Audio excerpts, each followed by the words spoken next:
Entrenamiento del 27 de marzo del 2024. Este es un entrenamiento de tarde. Por lo tanto, como siempre, cuando estoy en los entrenamientos de tarde, o en realidad expuestos al sol, los que no son a las 5 de la mañana, trato de exponerme un poco más al sol, la mayor cantidad de superficie corporal posible, un poquito de vitamina D para ayudar al cuerpo a estar bien. Y nuevamente en este día de entrenamiento, como es corto, parto directamente con lo que quiero hacer. Y lo que estoy buscando es máxima explosividad, 3 veces con la mochila, que ese día no tengo idea cuánto habrá pesado, pero deben ser unos 5 a 7 kilos, 5 a 8 kilos. Y luego hago 3 con máxima explosividad sin la mochila. Como una especie de este concepto determinado de transferencia, que en realidad no es muy real quizá la transferencia, pero es una adaptación del cuerpo a trabajar con cierto peso para después bajarle el peso y por lo tanto tratar de mejorar la curva de velocidad-fuerza.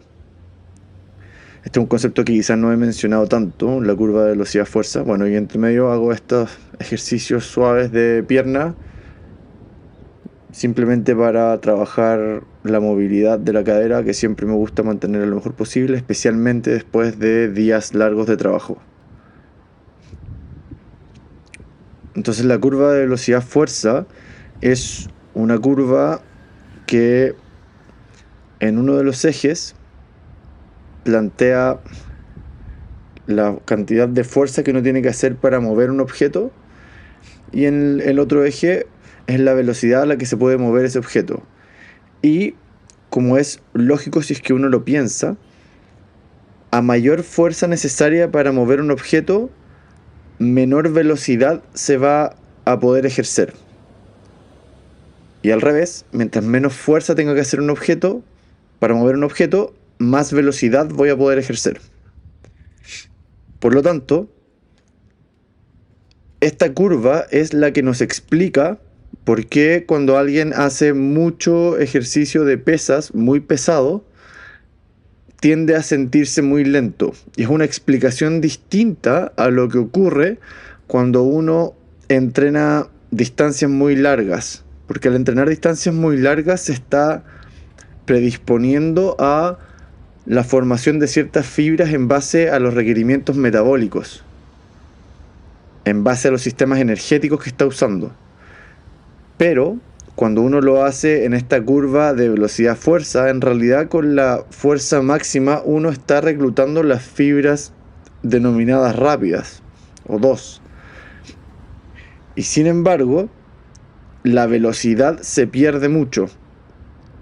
Y esto yo no lo tengo muy claro por qué es, pero puedo lucubrar al respecto pensando en que lo más probable es que al predisponer al músculo a trabajar de forma muy fuerte pero lenta, las fibras musculares que se reclutan son efectivamente las mismas, pero la conexión neuronal, la forma de la conexión neuronal debe ser distinta a la que se genera. Y además, en los ejercicios de fuerza máxima, el trabajo del componente elástico, de tendones, ligamentos y todo, es muy distinto, es mucho más estabilizador que transmisor de energía. Y por lo tanto, creo yo que es muy probable que por ahí exista la explicación de por qué cuando uno trabaja mucha velocidad, o sea, mucha fuerza, pierde velocidad. Que es distinta nuevamente a la explicación de cuando uno hace entrenamientos de muy larga duración como maratones, porque ahí el componente elástico durante el entrenamiento se está usando constantemente y no existe un peso o una fuerza muy grande que uno tenga que realizar. Por lo tanto, uno tendería a pensar que no debería afectar tanto la velocidad. Y sin embargo, es el tipo de fibra el que genera el problema. Y por otro lado, cuando hacemos fuerza, el tipo de fibra parece ser más o menos la misma, pero probablemente, y esto no lo sé, nuevamente, Probablemente se me ocurre que tiene que ver con el tipo de conexión neuronal y con la utilización del componente elástico. Y es importante entender esto porque permite a uno planificar la forma de entrenamiento que quiere hacer pensando en los objetivos. No es lo mismo trabajar fuerza máxima para luego ir a correr 100 metros que hacerlo al revés. Y esto es algo que se usa bastante en los atletas que tienen que tener distintos tipos de fibras y distintos requerimientos metabólicos de la fibra, donde actualmente, quienes están más a la vanguardia en esto, plantean que la idea es trabajar, la parte técnica más difícil primero, porque es lo que requiere mayor control neuromuscular, lo que requiere mayor capacidad del cerebro de hacer bien las cosas, de enviar adecuadamente las señales. Y por lo tanto, es lo que tiene más tendencia a fallar ante la fatiga, y como son patrones de movimiento que se van reiterando en el tiempo, si es que yo mantengo un patrón de movimiento equivocado, o sea, si es que aprendo a hacer mal un ejercicio y no lo corrijo inmediatamente, es más probable que ese ejercicio lo haga mal hacia adelante. Y lo mismo ocurre con las habilidades técnicas de cada deporte. Por lo tanto, si yo estoy muy cansado, voy a tender ante la fatiga a fallar en aspectos técnicos más detallados, o a veces incluso en el grueso. Y si es que yo entreno eso, lo que estoy haciendo es priorizando ese circuito neuronal, dándole más fuerza a ese circuito neuronal, que las neuronas funcionan mediante uso o desuso. Mientras más uso un patrón neuronal, más probable es que ese patrón neuronal crezca y sea más fácil utilizarlo en el tiempo. Y mientras yo menos use un patrón neuronal, ese patrón neuronal pierde tamaño, pierde conexiones y se hace menos probable de ser la vía de acción primaria en el futuro. Y esto sirve para cualquier tipo de hábito que uno quiera cambiar, como también para aprender habilidades de todo tipo.